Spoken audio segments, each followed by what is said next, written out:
तो class 10th math का lecture number 3 आज हम लेके आए एक्सरसाइज 1.2। हम इसका इंट्रोडक्शन और सोल्यूशन दोनों के साथ देखेंगे। ठीक है, तो सबसे पहले हम पढ़ने वाले हैं फंडामेंटल थ्योरम ऑफ अर्थमेटिक, अंकगणित की आधारभूत प्रमेय। तो ये थ्योरम क्या कहती है, देखो, every composite number can be expressed factorized as a product of primes and this factorization is unique apart from the order in which the prime factor occurs. Means क्या है कि सबसे पहले प्राइम नंबर समझो ध्यान से कि प्राइम नंबर क्या होते हैं। जैसे मान लो कि हम यहां पर ले लें एग्जाम्पल ले लें 14 का। तो प्राइम नंबर और कंपोजिट नंबर क्या होते हैं। तो कंपोजिट नंबर जैसे कि इंट्रोडक्शन में पहले भी देखा हुआ कि कंपोजिट नंबर क्या है कि देखो ध्यान से, जिनके हम फैक्टर कर सकें। तो जैसे 2 का फैक्टर किया तो कितना हो गया 7। ठीक है, 7 बन जा 7। ठीक है, तो इनके हमने फैक्टर किया तो फैक्टर क्या आया। जैसे इसके हमने ऑर्डर पेयर्स लिखे 14 के, तो कितने आए 2 × 7। ठीक, तो ये जो हो गए, ये हो गया हमारा कंपोजिट नंबर जिनके हम फैक्टर कर सकते हैं। ठीक है, और ये वाला हो गया हमारा प्राइम नंबर। ये क्या हो गए प्राइम नंबर। ठीक है, प्राइम नंबर जिनके हम फैक्टर नहीं कर सकते, जिन्हें और ज्यादा तोड़ा नहीं जा सकता। ठीक है, प्राइम नंबरों को। तो ये थ्योरम क्या कहती है, देखो ध्यान से कि जैसे मान लो let x is equal to, आपने किसी के फैक्टर निकाले हैं, वो फैक्टर क्या आए हैं, प्राइम फैक्टर आए हैं p1 × p2 × p3। ठीक है, dot dot dot dot dot क्या आया है pn। तो यहां पर जो p1 p2 p3 होंगे ये सब असेंडिंग ऑर्डर में होंगे। किसमें होंगे, असेंडिंग ऑर्डर में होंगे। तो असेंडिंग ऑर्डर में होंगे, इट मींस क्या है कि जो p1 वो p2 के बराबर होगा या फिर p2 से छोटा होगा। p1 जो होगा p2 के या तो बराबर होगा या फिर p2 से क्या होगा छोटा होगा। सिमिलरली p2 जो होगा p3 से छोटा होगा या फिर p3 के बराबर होगा। Similarly dot dot dot dot dot dot ये क्या हो जाएगा, जो pn होगा वो इधर वाला, इसके पहले वाली, जस्ट पहले वाली जो डिजिट होगी उसके बराबर होगा या फिर उससे छोटा होगा। ये चीज ध्यान लेके चलना। तो जो ऑर्डर पेयर आएगा यहां पर, जो ऑर्डर आया है वो ऑर्डर होगा, तो वो ऑर्डर कैसा होगा, यूनिक होगा। ठीक है, यूनिक होगा। उसे पावर्स के फॉर्म में भी हम लिख सकते हैं। किस फॉर्म में लिख सकते हैं, पावर के फॉर्म में, पावर या फिर रेज बोलते हैं। ठीक है, पावर या फिर रेज के फॉर्म में भी हम लिख सकते हैं। ठीक है, तो ये चीज हमेशा याद रख के चलना कि मतलब ये वाला जो ऑर्डर होगा, ये ऑर्डर जो होगा ये एक तो असेंडिंग होगा, और जो इसके जस्ट अब पहले वाला नंबर या तो इक्वल होगा या फिर जो अगला नंबर है या तो उसके इक्वल होगा या फिर उससे क्या होगा, उस वाले इस नंबर से क्या होगा, ये वाला छोटा होगा, या फिर इसके पहले वाला जो नंबर है, ठीक है, या ये इसके इक्वल होगा या फिर ये वाला नंबर जो होगा, ये वाला नंबर या तो इसके इक्वल होगा, ये फिर या p3 जो होगा p2 से क्या होगा, बड़ा होगा। ठीक है, सिमिलरली आगे बढ़ेंगे तो इसके पहले वाला जो नंबर होगा उससे pn बड़ा होगा। ठीक है, तो यही क्या है फंडामेंटल थ्योरम ऑफ अर्थमेटिक की। मतलब ये जो सोल्यूशन आएगा, मतलब ये जो आएगा ये क्या होगा, यूनिक होगा। ये जो ऑर्डर आया है हमारा प्राइम फैक्टर का जो ऑर्डर है वो क्या होगा, यूनिक होगा। जैसा एग्जांपल ले लें यहाँ पर हम, से मान लो एग्जांपल के फॉर्म में हमने लिया क्या 12। अब 12 के हम क्या करते हैं, फैक्टर करना शुरू करते हैं। तो 12 के फैक्टर किया तो कितना आया 6, फिर 3 बन जा 3। तो जब इसके हमने फैक्टर किए तो क्या आया, जैसे देखो पावर्स के फॉर्म में लिख सकते हैं। फैक्टर किया 12 के तो क्या है 2 × 2 × 3। तो देखो इसे हम किस फॉर्म में लिख सकते हैं, 2 की पावर 2 × 3। ठीक है, तो 12 हमारा क्या है, 12 है हमारा कंपोजिट नंबर, और ये सारे क्या है प्रोडक्ट ऑफ प्राइम नंबर। ठीक है, तो इस थ्योरम का एग्जैक्ट मीन यही है कि जो प्राइम कंपोजिट नंबर होता है वो क्या होते हैं, इक्वल होते हैं प्रोडक्ट ऑफ प्राइम नंबर। ठीक है, प्रोडक्ट ऑफ प्राइम नंबर, जो कंपोजिट नंबर होते हैं वो प्रोडक्ट ऑफ क्या होते हैं, प्राइम नंबर, जो असेंडिंग ऑर्डर में लगे होते हैं। किसमें, असेंडिंग ऑर्डर में होते हैं।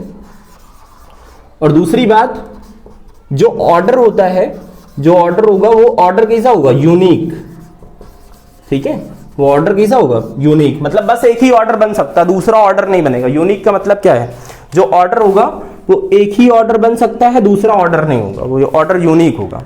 ठीक है, कि मतलब उसके बाद और कोई ऑर्डर नहीं बनाया जा सकता। जैसे देखो ये वाला ऑर्डर है तो इसके बाद ये कोई और दूसरा ऑर्डर तो नहीं बनाया जा सकता ना, ठीक है। ये वाला ऑर्डर दूसरा कोई ऑर्डर नहीं फॉर्म होगा, ये एक ही ऑर्डर होगा, ठीक है। तो ये रहा इंट्रोडक्शन। अब हम आगे देखेंगे एक्सरसाइज, ठीक है। चलो तो अब हम देख रहे हैं एक्सरसाइज, इंट्रोडक्शन हो गया हमारा, हम देख रहे हैं एक्सरसाइज 1.2 का सोल्यूशन। तो क्वेश्चन नंबर फर्स्ट है, फर्स्ट नंबर में क्या करना है, देखो बोला है निम्नलिखित संख्याओं के अभाज्य गुणनखंडों के गुणनफल के रूप में व्यक्त करना है, ठीक है। कि मतलब वही प्राइम फैक्टर निकालने हैं। तो देखो जैसे पहला क्वेश्चन क्या है 140, ठीक है।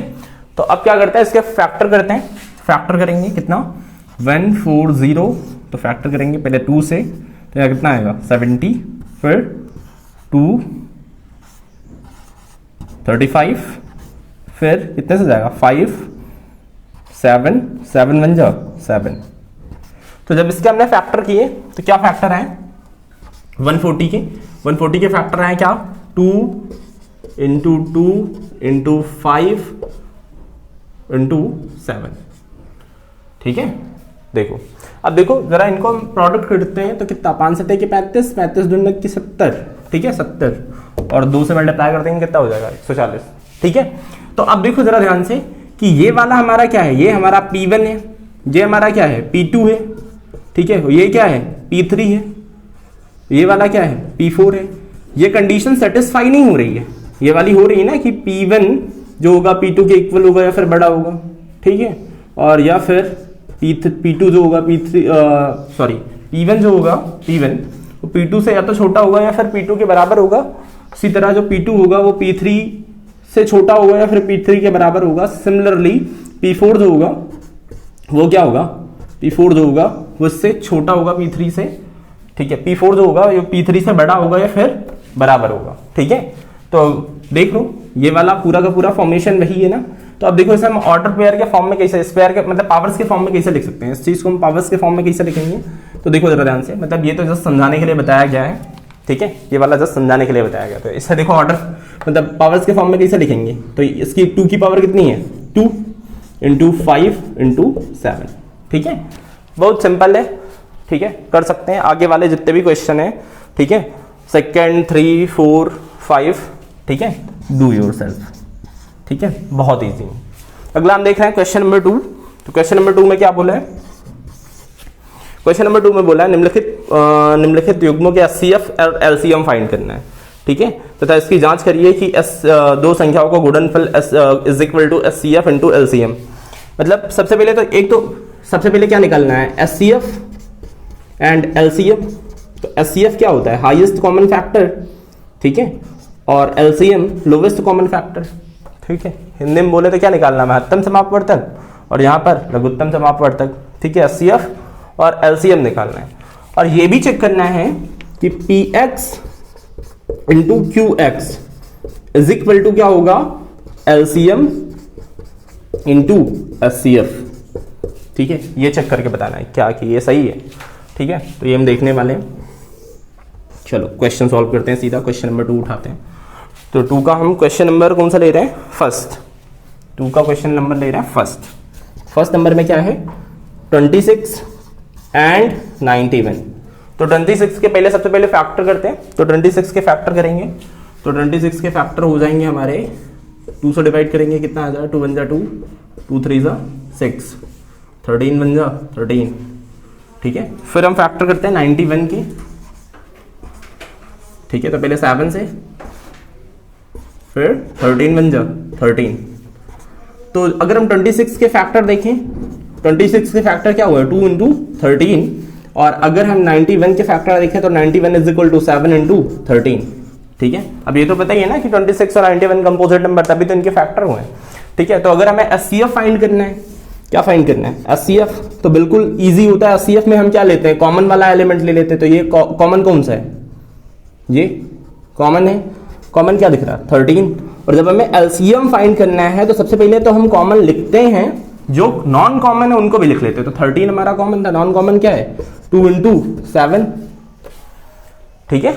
अब देखो इनको एक साथ लिखते हैं, कितना हो जाएगा 13 और 2 7 दूनी की कितना हो गया 14, ठीक है। अब क्या करते हैं मल्टीप्लाई करते हैं। ठीक है, तो कितना 4 3 12 की 2 हासिल है कितना 1, फिर 4 1 9 4 1 5 और ये कितना हुआ 13 2 8 182 182। ये वाला कितना आया 182, जो एलसीएम आया वो कितना आया 182।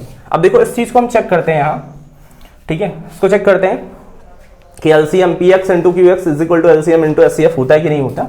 तो पी एक्स कितना है, पी एक्स है हमारा 26, पी एक्स हमारा कितना है 26 और जो क्यू एक्स है वो कितना है 91। ठीक है, तो पहले LCM into S C F को मल्टीप्लाई करते हैं, तो P X into Q X करते हैं, मतलब 26 इंटू 91 इज इक्वल टू होना चाहिए एलसीएम कितना आया है 13, एस सी एफ कितना आया है 182। ठीक है, कितना आया 182। अब मल्टीप्लाई करते हैं, इसको मल्टीप्लाई करेंगे तो कितना हो जाएगा 3 2 6, ठीक है 3 2 6 और फिर ये कितना आया 2 5, ठीक है, और यहाँ से कितना हो जाएगा 182। ऐड करेंगे तो कितना आ जाएगा ये 6 6 3 2 23 66। ठीक है, अब इसको मल्टीप्लाई करते हैं, ठीक है, तो इसको मल्टीप्लाई करते हैं तो कितना 6 1 जा मतलब 1 6 जा 6 और ये 26 इंटू 9 से मल्टीप्लाई करेंगे, तो 9 से मल्टीप्लाई करेंगे, इधर लिखते हैं थोड़ा सा 26, ठीक है, और 9 से मल्टीप्लाई करेंगे तो कितना 4, कितना आया 5, कैरी कितना आया 5, फिर ये कितना आ गया 21, ठीक है 6, ठीक है, मल्टीप्लाई करते हैं, ठीक है, इधर देखो ध्यान से 18, ठीक है 9 6 5 4 18, हाँ, तो ये वाला कितना हो जाएगा 23, तो ये कितना आ गया 6 6 और ये कितना आ गया 23। ठीक है, देखो P X is equal to Q X is equal to ये कितना आ गया, मतलब जो एलसीएम है वो एचसीएफ के इक्वल हो गया, ठीक है 2366। ठीक है, आगे बात समझ में, तो ये इतना इजी है, चलो ठीक है। तो अगला डिस्कशन देखना है क्वेश्चन नंबर 3 के बारे में।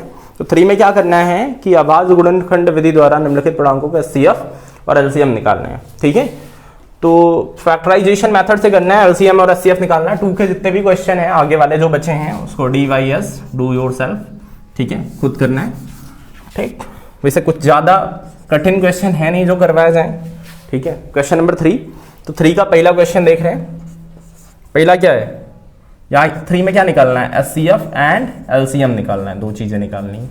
ठीक है, तो पहला क्वेश्चन है फर्स्ट नंबर 12 15 एंड 21। तो इनका हम सबसे पहले क्या फाइंड करना शुरू करते हैं, एलसीएम, फिर हम क्या निकालेंगे, पहले एचसीएफ निकालते हैं फिर निकालेंगे एलसीएम। पहले इनको इनके फैक्टर करते हैं, तो 12 के फैक्टर किए हैं तो फैक्टर करते हैं, तो ये कितना आ जाएगा 6 2 3 जा 6 3 1 जा 3। ठीक है, तो जो 12 के फैक्टर हुए हैं वो कितना आया 2 इंटू 2 इंटू 3। फिर फैक्टर करते हैं 15 के फैक्टर किए हैं तो कितने से जाएगा 3,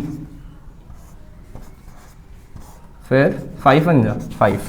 जो 15 के फैक्टर हुए हैं वो कितना हुआ 3 इंटू 5। फिर अगला जो फैक्टर करना शुरू करते हैं वो किससे करते हैं 21 के, तो 21 के फैक्टर करेंगे तो कितना आएगा 3 7 7 1 जा 7। ठीक है, तो कितना आया 21 के फैक्टर किए तो हमने कितना आया 3 इंटू 7। अगर हम यहाँ से एचसीएफ निकालना चाह रहे हैं, एचसीएफ क्या होगा, एचसीएफ देखो कॉमन क्या मिल रहा है 3 3 3, तीनों में कॉमन है ना, तो एचसीएफ हो गया हमारा 3। तो अगर यहाँ से हम एलसीएम निकालना चाहते हैं, ठीक है, क्या निकालना चाहते हैं एलसीएम, तो जो कॉमन है उनको तो लिखना है, जो नॉन कॉमन है उनको भी लिखना है। तो 3 कॉमन है हमारा, ठीक है 3 हो गया कॉमन। फिर देखो क्या बचा है 2 इंटू 2, तो क्या है 2 इंटू 2 इंटू और क्या बचा है 5 बचा है, और क्या बचा है 7 बचा है।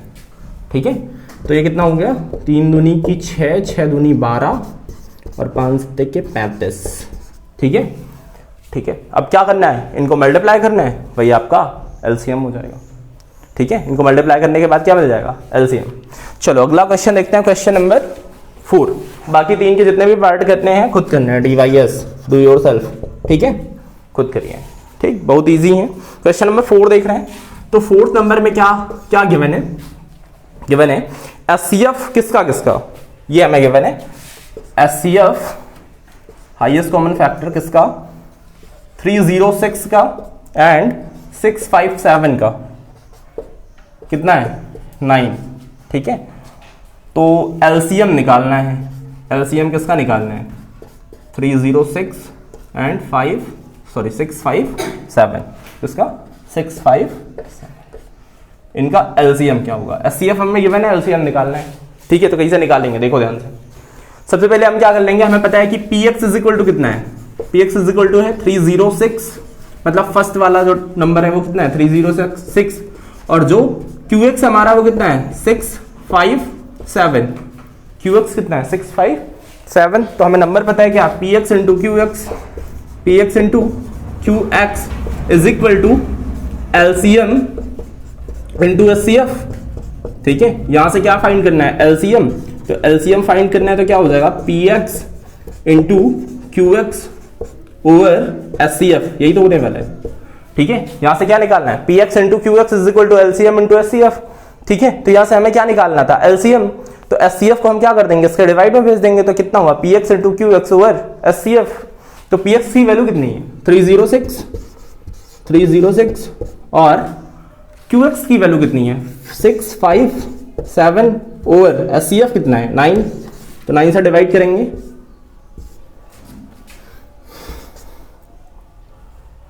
ठीक है। 963 कितना हुआ, यहाँ 2 9 त्रिक 27, कितना हुआ 306 इंटू 73, ठीक है। मल्टीप्लाई करना शुरू करते हैं, इनको मल्टीप्लाई करेंगे तो कितना आएगा 3 6, ठीक है, और यहाँ 9, फिर मल्टीप्लाई करते हैं 7 से, और कितना हो गया 12, ठीक है। तब इनको क्या करते हैं, ऐड करते हैं, तो कितना आएगा, ठीक है। ये आया 8 और ये कितना हो गया 3, ठीक है। फिर 3 और ये कितना हो गया 23, ठीक है, 338, ठीक है। ये रहा हमारा फाइनल आंसर। चलो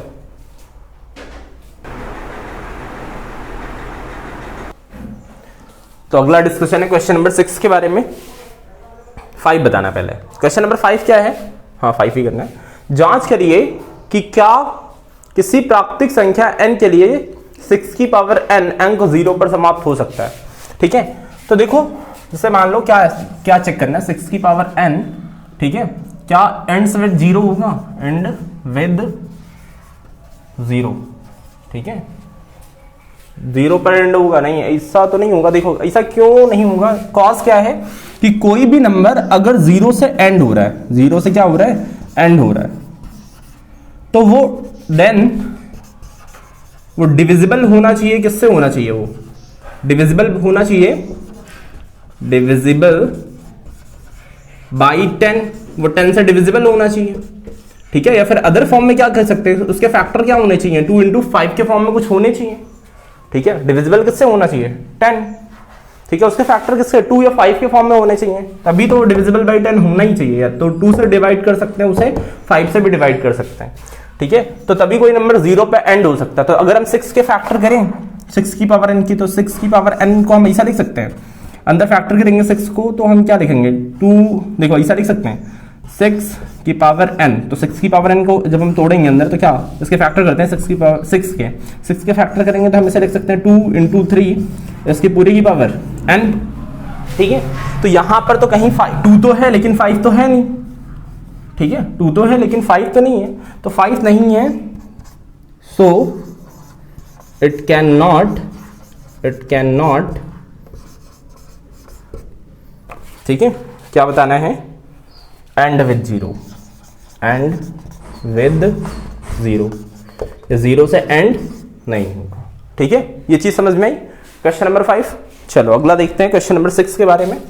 क्वेश्चन नंबर 6 में क्या बोला है, ये बोला है व्याख्या करिए कि 7 इंटू 11 इंटू 13, देखो ये गिवन है 7 इंटू 11 इंटू 13 प्लस का 13 and 7 into 6 into 5 into 4 into 3 into 2 into 1 plus 5। ठीक है, ये कंपोजिट है, ये प्रूफ करना है, मतलब ये इनके बारे में बताना है कि ये कंपोजिट है। ठीक है, और क्यों कंपोजिट है ये बताना। ठीक है, तो चलो पहले जैसे पहला वाला नंबर लेते हैं, तो पहला वाला नंबर क्या है, यहां से कॉमन क्या मिल रहा, 13। जैसे ये वाला पहला नंबर है कितना, 7 इंटू 11 इंटू 13 प्लस का 13, तो यहां से कॉमन क्या मिल रहा है, इस वाले नंबर से कॉमन मिल रहा है 13।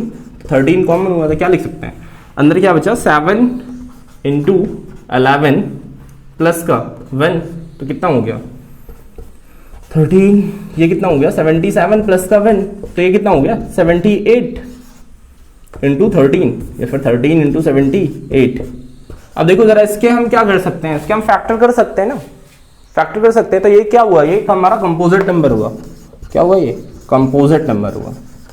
अब क्यों कंपोजिट हुआ, क्योंकि इसके हम फैक्टर कर सकते हैं। ठीक है, इसके हम फैक्टर कर सकते हैं। देखो फैक्टर कैसे कर सकते हैं, इसको जैसे फैक्टर करेंगे तो ठीक है, तो 78 के फैक्टर करें हम 78 के। ठीक है, तो पहले 2 से डिवाइड करेंगे। ठीक है, तो कितना 2 3 6। ठीक है, तो और ये कितना हुआ, ठीक है, फिर कितना 3 से 13। ठीक है, 13 बन जा 13। तो इसके फैक्टर क्या है, 13 इंटू, देखो ये तो 13 पूरा मल्टीप्लाई करके ये फैक्टर क्या देगा। ठीक है, इसके फैक्टर क्या बनेंगे, 2 इंटू 3 2 इंटू 3 इंटू 13। ठीक है, ये 78 के फैक्टर हो गए, और ये वाला हमारा ये 13 है ये। ठीक है, ये इधर वाला, तो ओवरऑल ये है तो कंपोजिट नंबर ही। ठीक है, ये क्या है, कंपोजिट नंबर, तभी तो इनके फैक्टर कर सकते हैं। ठीक है, तो ये कंपोजिट नंबर है, ये चीज समझ में आई। चलो ठीक है, इसे हम यहाँ से हटा देते हैं, तो ये क्या है, कंपोजिट ही है। ठीक, ये क्या है, कंपोजिट नंबर। अब देखो जैसे दूसरा वाला देख लेते हैं, दूसरे वाले में क्या है, दूसरा कितना है, 7 into 6 into 5 into 4 into 3 into 2 into 1 plus का 5। तो यहां से कॉमन क्या ले सकते हैं, यहां से कॉमन लिया 5, अंदर कितना बचा 7 इंटू 6। ठीक है, इंटू 4 इंटू 3 इंटू 2। ठीक है, और प्लस का कितना हो गया 1। अब मल्टीप्लाई करते हैं तो 5 एज इट इज। ठीक है, ये कितना हो गया 42 इंटू 24 प्लस का 1। ठीक है, ठीक, कोई प्रॉब्लम। तो ये फिर से ओवरऑल जब मल्टीप्लाई करके सॉल्व करेंगे तो ये फिर से क्या आएगा, कंपोजिट, क्या आएगा, कंपोजिट। अब कंपोजिट होगा मतलब जाहिर सी बात है इसके फिर से फैक्टर कर सकते हैं, फैक्टर में तोड़ सकते हैं, तो ये क्या होगा, कंपोजिट नंबर। ठीक है, कोई डाउट। चलो अगला क्वेश्चन देखते हैं। ठीक है, चलो अगला क्वेश्चन देख रहे हैं, क्वेश्चन नंबर 7।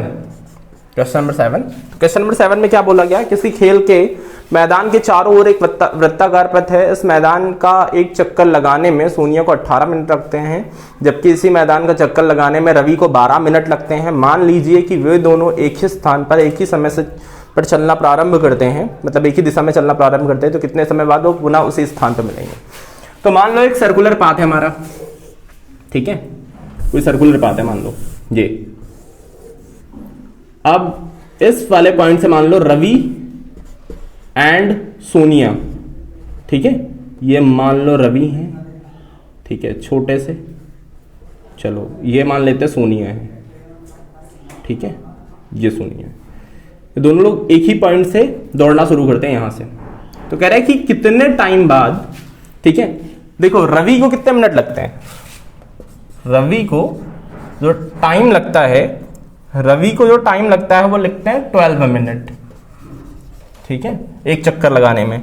और जो सोनिया होती हैं, सोनिया को लगते हैं 18 मिनट। कितने मिनट लगते हैं, 18 मिनट। रवि को कितने लगते हैं, 12 मिनट, सोनिया को लगते हैं 18 मिनट। तो देखो जब तक मतलब रवि दौड़ के आएगा तब तक सोनिया तो थोड़ा पीछे ही रह जाएगी ना, ठीक है, मतलब रवि देखो जैसे रवि दौड़ रहा है तो रवि की स्पीड ज्यादा है, जाहिर सी बात है ना, टाइम कम है ना, टाइम कम है तो रवि की स्पीड ज्यादा है, तो मतलब सोनिया तो पीछे ही रह जाएगी, ठीक है। फिर धीरे धीरे करते ये दोनों एक ही पॉइंट पे मिल जाएंगे। तो एक ही पॉइंट पे कब मिलेंगे, जब इनका हम क्या निकाल लेंगे, एलसीएम, क्या निकाल लेंगे, एलसीएम। तो इन दोनों का हमें क्या निकालना है, एलसीएम, ठीक है। तो एलसीएम निकालना तो पहले 12 के फैक्टर करते हैं, 12 के फैक्टर करते हैं ठीक है, इनका हम क्या कर निकाल देंगे, एलसीएम, जहाँ जो एलसीएम होगा उसी पॉइंट पे, मतलब उतने टाइम बाद ये उसी पॉइंट पे मिल जाएंगे। मतलब ये वाला पॉइंट मान लो z है, तो इस z पॉइंट पे उतने ही टाइम बाद मिल जाएंगे। तो 12 के फैक्टर करते हैं तो कितना आ जाएगा, 2, ये कितना आया 6, 2 3 जा 6, 3 1 जा 3। फिर 18 के फैक्टर करते हैं, तो 18 के फैक्टर करते हैं कितना होगा 9, फिर 3 3 जा 9, 3 1 जा 3। ठीक है, तो 12 के जब हमने फैक्टर किया तो कितना आया 2 × 2 × 3, और 18 के हमने फैक्टर किए तो वो कितना आया 2 × 3 × 3। इतनी बात समझ में आ गई, देख लो। ठीक है, अब क्या करते हैं, इनका क्या निकालते हैं, एलसीएम। तो एलसीएम निकालते हैं तो एलसीएम कितना हो जाएगा, जो कॉमन है उससे तो लिखना ही है, कॉमन क्या है 3 कॉमन है तो 3 को हम लिख लेंगे। अब नॉन कॉमन को भी लिखना है, नॉन कॉमन क्या है 2 × 2 × 2 × 3। ठीक है, कितना हो गया 3 3 जा 9 और 2 6, कितना आ गया 36, कितना आ गया 36, और टाइम है। ठीक है, ठीक, ये टाइम गिवन है ना मिनट।